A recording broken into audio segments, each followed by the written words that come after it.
Dans l'assemblée des saints, assoiffé je me tiens, que ton onction descende sur moi. Conscient que mon destin est dans le creux de ta main, que ton onction descende sur moi. Je suis disposé, assoiffé, que ton onction descende sur moi. Je suis disposé, assoiffé, que ton onction descende sur moi.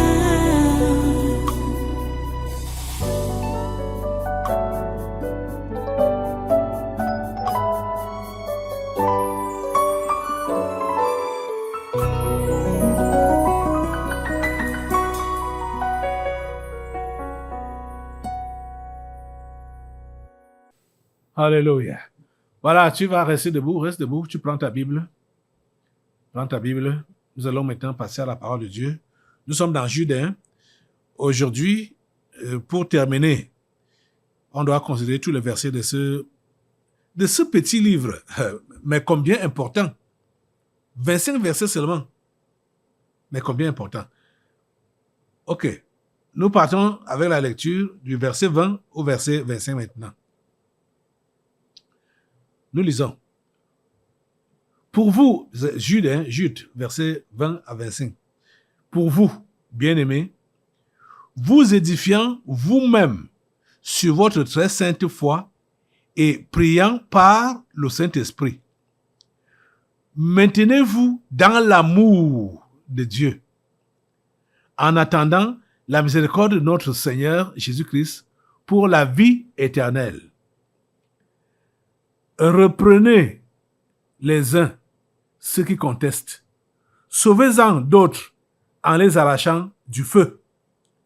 Et pour d'autres encore, ayez une pitié mêlée de crainte, haïssant jusqu'à la tunique souillée par la chair.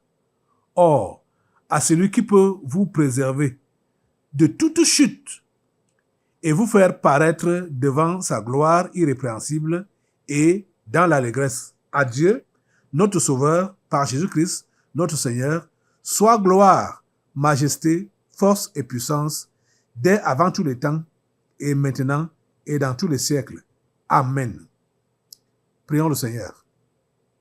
Père Trois Fois Saint, nous te remercions pour cette révélation de ce livre de Jude qui coïncide avec l'événement du moment. Nous te bénissons parce que tu n'as rien fait au hasard.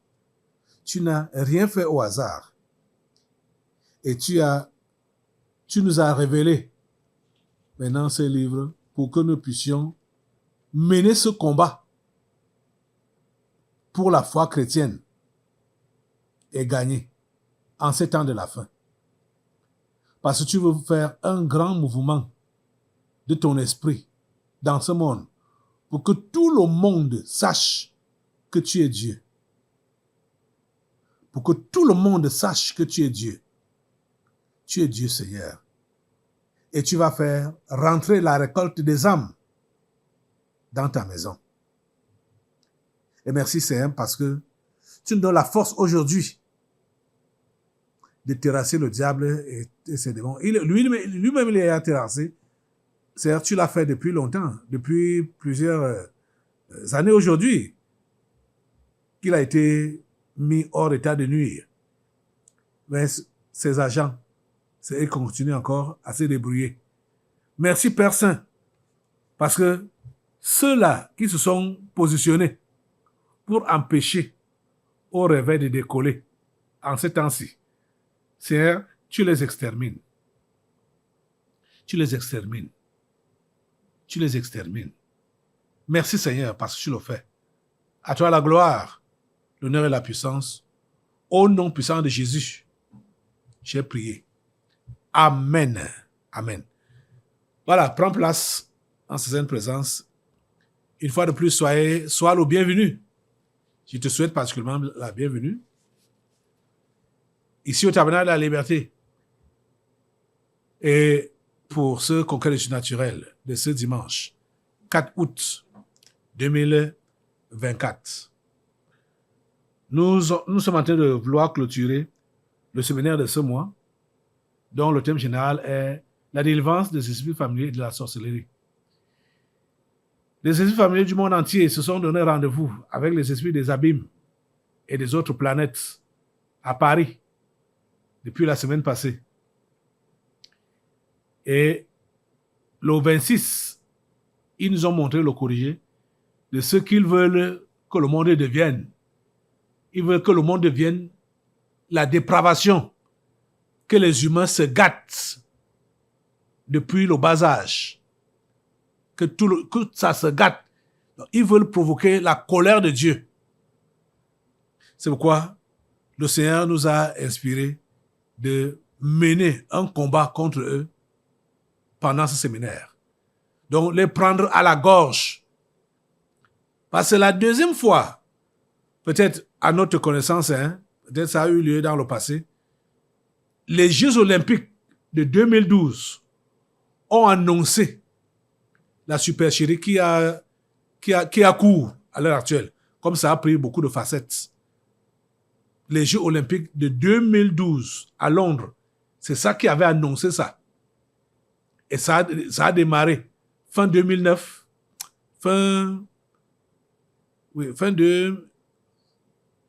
2019, voilà. Fin 2019. Et ils ont fait les prolongations pour venir se joindre aux Jeux olympiques de Paris le 26 juillet. Donc, comme ça n'a pas marché, donc, ils veulent donc relancer. Ils ont décidé de jouer aux prolongations pour que Paris puisse prendre le flambeau du mal pour enflammer le monde entier avec le désordre. Cela n'aura pas lieu. Cela n'aura pas lieu. Vous vous rappelez que hier, j'ai mis en cage l'esprit à dénommer ou nommer la destruction avec son équipe. La destruction. Parce que c'est la destruction qui s'est vraiment manifestée à Paris depuis le 26 juillet là. Le diable et ses agents ont envie de détruire le monde entier, de détruire les humains. Eux, ils sont des anges déchus. Ils veulent détruire les humains. Donc l'esprit de destruction est là. Et son équipe, le parfum de la mort, l'impiété, les loisirs, la distraction, etc. Ils étaient nombreux, etc. Donc vous voyez, chers amis, j'aimerais encore bien vous interpeller. Vous êtes chrétien. Vous prenez du plaisir au loisir, à la distraction. Vous voyez que vous serez en train de travailler contre ton Dieu. Tu seras en train de travailler contre ton Dieu. Quand tu te plais dans les loisirs, dans la distraction, pour prendre l'air, changer de l'air, et anti, chrétien, s'il te plaît, ressaisis-toi. C'est-à-dire, cet esprit-là, l'esprit, ça doit vous quitter. Complètement, ça doit vous quitter. Ça ne doit pas passer dans ta tête que je vais prendre l'air. Et tu prends de l'air où? Dans des milieux, des païens, là, vous ne savez pas, les invocations qu'ils ont fait pour mettre leur structure là en place. Vous partez prendre l'air là-bas. C'est quelle qualité d'air? L'air empoisonné. Vous partez prendre l'air empoisonné. Vous comprenez ça? C'est l'air empoisonné. Empoisonné. Donc, la destruction s'est vue à Paris lors de la séance donc inaugurale, la cérémonie inaugurale de ces Jeux olympiques de 2024. c'est ça que nous sommes en train de détruire alors. Tout ce qu'ils ont mis là-bas, comme la décision elle-même était là, était au rendez-vous, nous allons la détruire. Je l'ai mis en cage d'abord. Parce que il y a une constellation des esprits. Ça, c'est des esprits innombrables, incomptables. Parce que tout ce qui sont déjà passés là, depuis dimanche, depuis l'autre dimanche, dimanche 28, c'est là que les délivrances concernant cette histoire de Paris, ces Jeux olympiques, c'est depuis là que ça a commencé, ici au Tabernacle de la Liberté. Jusqu'à hier et aujourd'hui, nous sommes là dans ce combat. Et la Bible nous dit que pour vous, donc pour nous, bien-aimés, vous édifiant vous-même sur votre très sainte foi en priant par le Saint-Esprit. Vous savez, j'ai écrit le livre, La réalité du Saint-Esprit. Je ne sais pas combien de personnes ont déjà lu ça et ceux qui ont lu, combien pratiquent ce qui est enseigné dans ce livre, La réalité du Saint-Esprit. Je ne sais pas combien d'entre vous, vous pratiquez ce qui est écrit ici. Ce verset 20 de Jude, c'est mentionné dans ce livre pour dire les bienfaits du parler en langue, ce que ça fait, ce que ça produit. Donc, comment on s'édifie dans le Saint-Esprit, c'est en parlant en langue. Hein? Pour vous, bien-aimés, vous édifiant vous-même sur votre très sainte foi en priant par le Saint-Esprit. En priant par le Saint-Esprit. Nous sommes dans un combat, nous sommes au combat. Le combat spirituel, le combat pour la foi chrétienne. On doit faire ce combat-là par l'Esprit, avec le Saint-Esprit. Et la prière est efficace avec le Saint-Esprit quand c'est fait en langue. Donc, quand on s'édifie, et bon, en langue, on s'édifie soi-même, on est donc bien équipé pour couper les têtes aux démons. Rappelez-vous, une fois, quelqu'un est venu avec son... Quand Jésus était là, quelqu'un est venu avec son enfant qui était possédé. Les démons. Il a soumis son cas aux disciples de Jésus, aux apôtres. Les apôtres n'ont pas pu chasser ce démon-là. Et quand Jésus est venu, Jésus a chassé le démon. Après, les apôtres ont demandé à Jésus, qu'est-ce qui a fait que nous ne puissions pas chasser ce démon? Bon, Jésus leur a fait comprendre que non seulement il y avait le manque de foi, mais le genre-ci sort par le jeûne et la prière. C'est ça qu'il a précisé, le jeûne et la prière. La prière par l'Esprit. Et vous, rappelez-vous que Jésus était un homme de prière. À chaque fois, avant de commencer la journée, dans la prière, quand il a fini la journée, il part encore communier avec son Père. C'est comme ça qu'il fonctionnait. Donc, Jude nous dit que pour vous, bien-aimés, vous édifiant vous-même sur votre très sainte foi, en priant par le Saint-Esprit. Et écoutez encore, il y a autre chose. Au verset 21, maintenez-vous dans l'amour de Dieu. Maintenez-vous dans l'amour. Maintenez-vous dans l'amour. Là où je m'évertue à vous enseigner depuis des semaines aujourd'hui. Et maintenez-vous dans l'amour de Dieu. En attendant la miséricorde de notre Seigneur Jésus-Christ pour la vie éternelle. Vous êtes en train de comprendre? Vous voyez que le combat pour la foi ne peut pas aller, ça ne peut pas fonctionner sans le Saint-Esprit et sans les éléments nécessaires comme le parler en langue. Nous devons prier par le Saint-Esprit. Nous devons nous édifier, nous devons être remplis de l'Esprit de Dieu. Donc, vous voyez, quand vous partez si vous décidez que vous partez dans les loisirs, dans les milieux malsains là, pour dire que vous partez vous distraire, mon Dieu, vous êtes en train de souiller le Saint-Esprit en vous. Vous serez en train de le souiller, de le trahir même. Oh mon Dieu. Vous savez, j'ai souvent entendu des histoires telles que les gens, telles que le ministère parmi les prostituées. Donc, quelqu'un va sortir la nuit, aller dans les quartiers des prostituées, dans les coins des prostituées, pour dire qu'il va évangéliser les prostituées. Dans ce coin-là, au milieu d'eux. Ça va donner quoi? Qui va m'écouter? Qui va écouter? Ça, c'est tenter Dieu.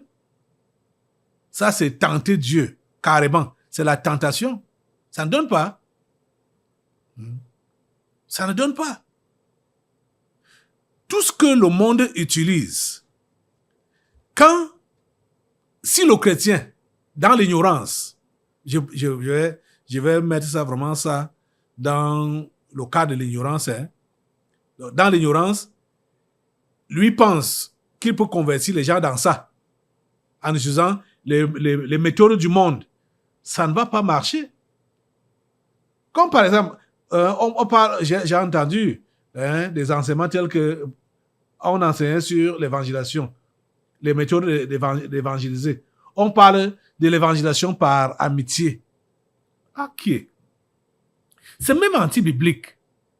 Donc, que tu vas tisser une amitié avec un mondain, avec un païen, pour dire que tu vas l'évangéliser, c'est anti-biblique. Ça ne fonctionne pas. Parce que la Bible dit que les mauvaises compagnies corrompent les bonnes mœurs. Voilà ce que la Bible dit. Tu ne vas pas tisser une relation avec un païen, avec un sorcier pour dire que tu vas l'évangéliser.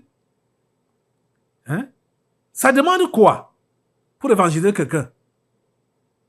Dès que tu es en contact avec la personne, tu lui présentes Jésus. Ça suffit.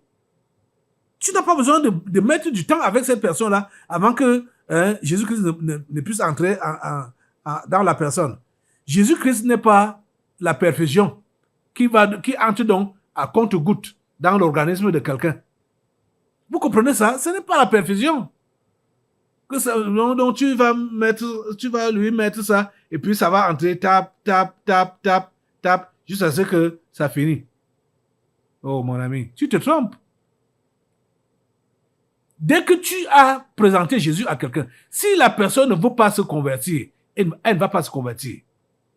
Si elle va se convertir, elle va se convertir. Tu n'as pas besoin de tisser une amitié avec cette personne-là. Sinon, c'est elle qui va t'attirer dans le monde. Ça, c'est des fausses méthodes d'évangélisation. Des fausses méthodes. Jésus n'a pas fait ça. Aucun apôtre n'a fait ça. Ouais. On voit, quand on lit la Bible, on voit que Jésus allait vers les païens. Je vous ai enseigné ça. Quand on l'invitait même, les païens l'invitaient. Il partait manger chez eux. Mais ce n'était pas pour tisser l'amitié. Quand il partait là-bas, c'est lui qui avait la parole. C'est lui il partait là-bas pour enseigner, pour évangéliser. Et il le faisait. Et ça marchait. Il n'avait pas le temps des autres invités qui étaient là, ou même la personne même qui l'a invité. Il était là pour évangéliser. Et il le faisait. Donc, quand tu pars si tu vas dans ces milieux-là, c'est toi qui dois avoir la parole. Si tu n'as pas la parole dans un milieu malsain, tu vas faire quoi là-bas? Tu vas faire quoi là-bas? Ils vont t'engloutir. C'est toi qui seras englouti par la mauvaise atmosphère qui est là-bas, par les démons qui sont là-bas. C'est ça. Tu vas sortir de là. Ces histoires-là sont déjà accrochées sur toi. Accrochées sur tes habits, accrochées sur tes cheveux, accrochées sur toi. finalement, ils vont entrer même en toi. Et tu vas voir que tu as déjà l'amour du monde. Et c'est comme ça que tu vas rétrograder. Pourtant, toi, tu disais que tu pars là-bas pour évangéliser, pour tisser une amitié et attirer celui-là au Seigneur. Les amis, ça ne se passe pas comme ça. Ça ne se passe pas comme ça. Donc, aujourd'hui, comprends. Puisque après avoir tout dit, comme c'est-à-dire on a vu comment ces gens-là, les anges déchus, comment tout ce qu'ils utilisent pour même détruire la foi des chrétiens, semer l'incrédulité, semer le doute. On a déjà combattu tout ça là, semer même la division parmi les croyants. Donc, maintenant, toi, croyant, il faut que tu puisses te ressourcer. Il faut que tu puisses te ressourcer par le Saint-Esprit pour pouvoir bien mener ce combat-là, pour vous bien aimer, vous édifiant. Il faut que tu te bâtisses, vous édifiant vous-même, C'est chacun qui s'édifie. Dans le parler en langue, il y a, ce n'est que l'édification personnelle. En parlant en langue là, qui est pour la personne qui parle. Les autres dons spirituels, c'est pour servir les autres. C'est pour servir tes frères et tes sœurs. C'est pour servir les païens. Le seul don qui te sert toi-même, c'est le parler en langue. Donc, ça joue deux rôles. Du moins, ça intercède, ça loue même Dieu, ça le magnifie, et puis, ça te construit toi-même. Ça construit ton homme intérieur là. Ça bâtit ton esprit. Tu comprends? Et tu dois le faire aujourd'hui. Oh mon Dieu. Je sais qu'il y a certains ici là.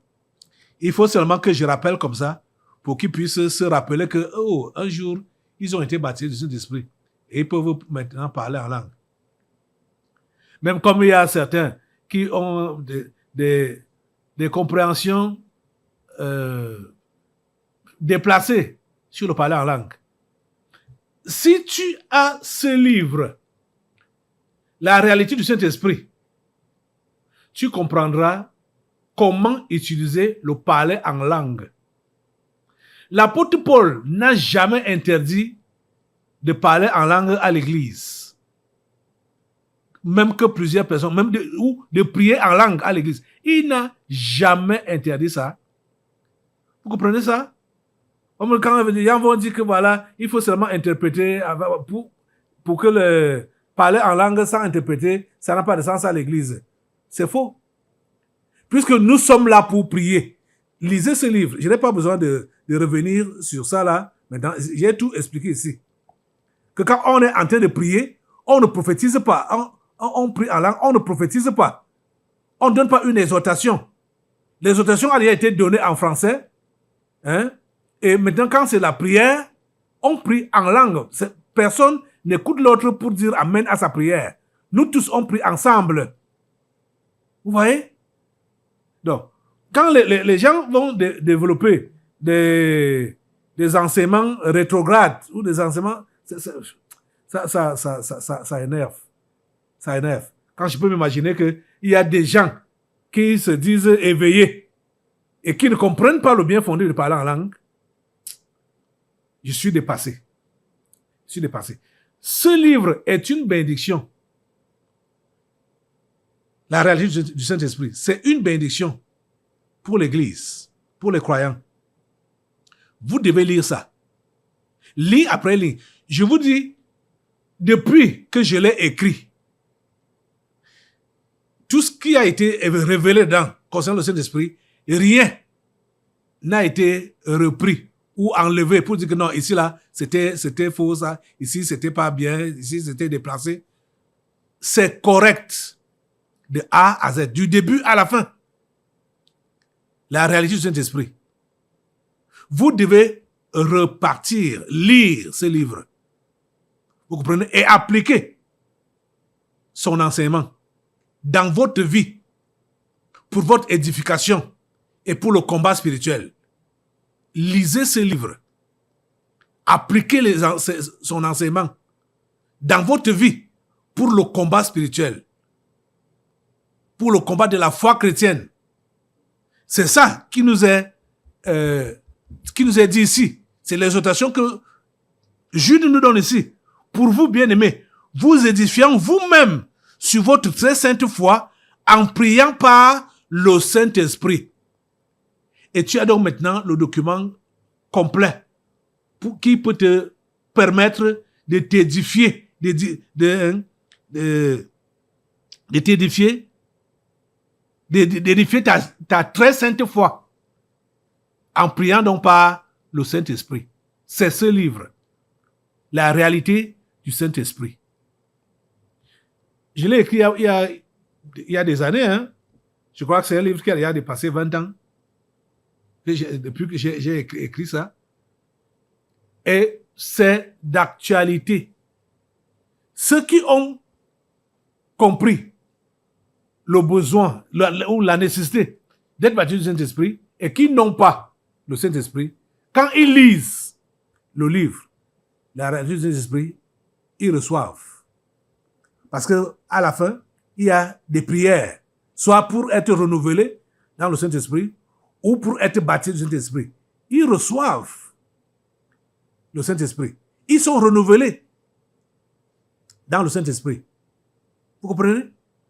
Vous voyez donc que l'apôtre Jude, ou Jude, le frère de Jésus, c'était le petit frère de Jésus, hein? Et il nous donne le secret que voilà, comme on est dans le combat spirituel, on est en train de combattre pour la foi chrétienne, il faudrait qu'on utilise l'arme appropriée. Il faut prier par le Saint-Esprit. Il faut prier par le Saint-Esprit. Et dans tout ça là, c'est maintenant dans l'amour. Aïe, aïe, aïe. L'amour. Vous savez que l'apôtre Paul a dit que si tu parles en langue et que tu n'as pas de l'amour, tu ne fais rien. C'est le bruit en l'air. Et vous voyez que Jude, ça dit, il a parlé brièvement, mais il a dit tout ce qu'il fallait. Il a dit tout ce qu'il fallait. Regardez depuis jeudi que je suis en train de parler sur ces 25 versets. Depuis jeudi. Et je ne suis même pas sûr de tout vider ou de tout décortiquer dans ces 25 versets. Tu t'édifies dans ta très sainte foi en priant par le Saint-Esprit. Tu as compris ça? C'est ça que nous devons faire. C'est ça que nous devons faire. Verset 21. Maintenez-vous dans l'amour de Dieu en attendant la miséricorde de notre Seigneur Jésus-Christ pour la vie éternelle. L'amour. Se maintenir dans l'amour. Vous voyez que l'apôtre nous renvoie encore dans ce qu'on voyait depuis des semaines aujourd'hui. L'amour. On ne peut rien faire de bon pour Dieu sans amour. On ne peut rien faire sans amour. Vous comprenez?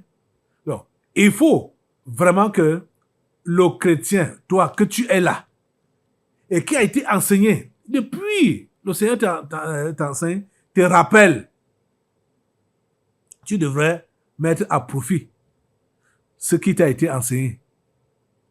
Non seulement pendant ce séminaire, Mais depuis, vous voyez que ça revient toujours. Verset 22, reprenez les uns ceux qui contestent, sauvez-en d'autres en les arrachant du feu.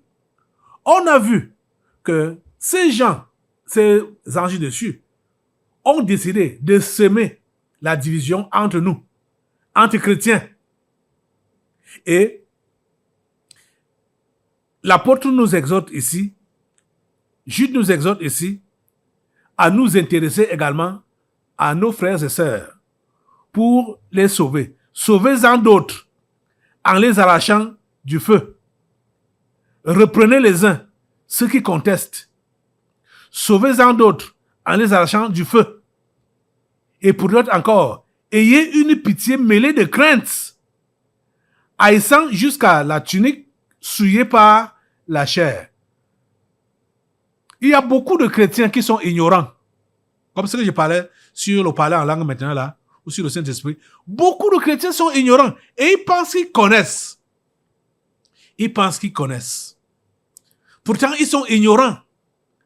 Que Dieu ait pitié d'eux. Que Dieu ait pitié de vous. Si vous êtes de ceux-là qui sont ignorants, vous êtes vraiment chrétien, vous êtes vraiment convertis, vous avez reçu le Saint-Esprit, mais vous ignorez beaucoup de choses. Que Dieu vous aide. Et c'est l'exhortation que Jude nous lance, qu'il faut que nous puissions aider ceux-là qui sont dans l'ignorance, ceux-là qui sont dans le feu maléfique.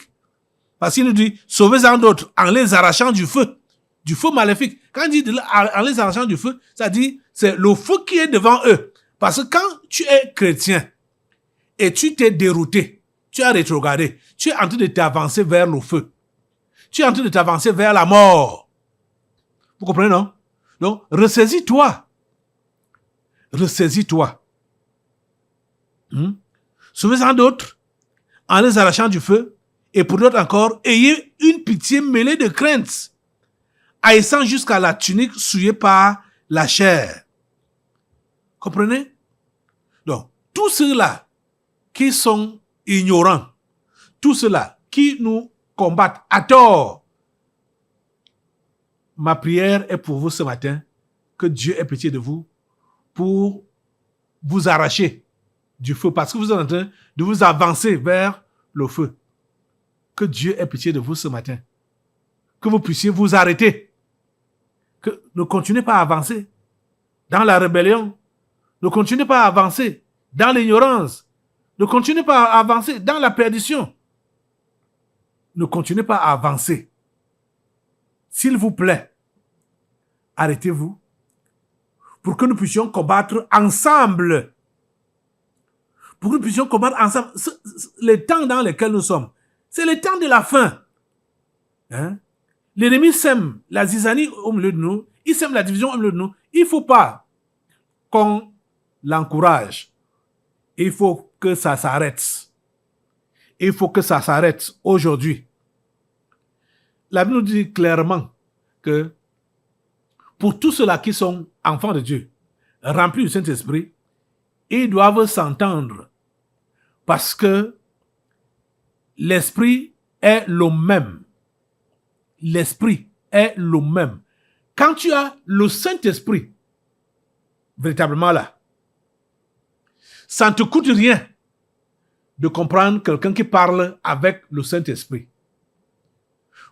Tu vas le comprendre. Même si tu ne comprenais pas ce sujet-là, même si tu avais déjà ton point de vue sur ce sujet-là, mais quand tu entends quelqu'un qui parle avec le Saint-Esprit sur le même sujet, et tu es assez humble pour bien écouter, l'Esprit de Dieu va te dire, ouvre-toi, prends ce qu'il dit là, fais comme il dit là. L'Esprit de Dieu va te parler. Il va te parler. À moins que tu aies... Parce que quand l'apôtre Jude dit ici, reprenez les uns. Il y a des gens qui n'aiment pas les réprimandes. Il y a des gens qui n'aiment pas les réprimandes. Que tu vas lui dire que non, ici, là, tu as mal fait. Ici, non, ça ne doit pas aller comme ça. Il dit, reprenez les uns. Ceux qui contestent, donc les contestataires, il faut les reprendre. Si quelqu'un n'a vraiment pas l'humilité là, il ne va pas se laisser reprendre. Il va continuer dans ses contestations. Sauvez-en d'autres en les arrachant du feu. Et pour d'autres encore, ayez une pitié mêlée de crainte, haïssant jusqu'à la tunique souillée par la chair. Lève-toi sur tes deux pieds. Implore la grâce de Dieu pour ces chrétiens ignorants, égarés, et qui ne comprennent pas les réprimandes, que le Seigneur les aide. Il y a beaucoup qui nous combattent à tort. Ils sont ignorants. Beaucoup qui nous combattent par rapport même aux délivrances prophétiques. Beaucoup qui nous combattent, beaucoup qui restent sceptiques. Vous voyez que quand vous n'êtes pas dans le même esprit avec nous, pendant que nous combattons ici, vous êtes un adversaire. Vous devez comprendre ça. Vous êtes un adversaire. Dans le livre-ci, j'ai pris le soin de mettre, comme on a fait une nouvelle publication, la deuxième partie parle donc des délivrances prophétiques. S'il vous plaît, lisez ça et étudiez ça. Comprenez ce que ça dit au lieu de rejeter ou de refouler ça en bloc. Ne pensez pas que vous connaissez plus, que vous connaissez trop. S'il vous plaît. Je sais qu'il y a des enfants de Dieu qui nous écoutent ou qui veulent nous écouter ou nous suivre. Et ils ont été empoisonnés par d'autres qui leur disent que, hey, Caleb, que voilà, c'est un sorcier. Il a le serpent. Et il a ceci. Les délivrances, ça ne se passe pas comme ça. Machin. Quand j'entendais l'autre qui était en train de me critiquer par rapport au fait que j'avais dit aux enfants de ne pas entrer dans la salle d'examen si on leur exige de porter le masque. Je dis que le masque, c'est quoi? Le masque, c'est rien. Hein? Et il prend l'exemple que... à tout, ça dit, il ne connaît même rien. Anti. C'est l'ignorance qui tue beaucoup. Hein. Il dit que voilà, Daniel travaillait avec des rois impies, tout ça. Et après, ça a donné quoi? N'est-ce pas, on a failli tuer Daniel à cause de sa foi? Est-ce que Daniel s'est compromis? Il ne s'est pas compromis. Il est resté ferme. Vous voyez? Il est resté ferme dans la foi. C'était pas facile. C'est vrai. On l'a piégé, on a voulu qu'il puisse se détourner de voie de Dieu. Il a refusé. Il est resté ferme. Lève-toi pour prier Dieu, pour qu'il puisse vraiment avoir pitié de tous ceux-là qui nous jugent, qui nous condamnent et qui nous rejettent. Nous devons faire front commun. Nous devons être unis, travailler ensemble pour combattre pour la foi chrétienne. Mais on se combat entre nous. On est divisés. Parce que c'est l'esprit là que le diable a semé, l'esprit de division entre nous, entre chrétiens, entre croyants. Seigneur, s'il te plaît, visite ton peuple. Ici même au tabernacle, il y a des gens qui sont là physiquement avec nous, mais en esprit, ils ne sont pas avec nous. Leur esprit est ailleurs. Leur esprit est préoccupé à d'autres choses. Seigneur, ramène leur esprit ici. Ramène leur esprit ici. Il y a plusieurs qui sont là. Quand ils disent même Amen, Amen, c'est seulement le son. Mais leur cœur n'est pas d'accord avec ce que nous faisons, ou ce que nous disons, ou ce que nous enseignons. Ils ne sont pas d'accord. Pourtant, ils prétendent dire Amen. Seigneur, aide-les. Aide-les à sortir de ce feu. Ils se dirigent vers le feu. Ils se dirigent vers la perdition. Seigneur, sauve-les. Seigneur, sauve-les. Seigneur, sauve-les. Seigneur, sauve-les. Nous combattons pour la foi. Et notre équipe n'est pas solide. Notre équipe n'est pas homogène. Seigneur, s'il te plaît, donne-nous d'avoir réellement un même esprit, une même pensée, une même âme. Oh Dieu, je sais que tu as prié ton Dieu quand tu étais ici sur la terre pour notre unité. Seigneur, tu as été exaucé. Merci parce que ça se concrétise au milieu de nous pour que nous puissions mener ensemble ce combat contre le mal et défaire l'ennemi. Merci Père Saint parce que tu le fais. Au nom puissant de Jésus, nous avons prié. Amen. Assois-toi. Nous allons maintenant passer aux délivrances prophétiques.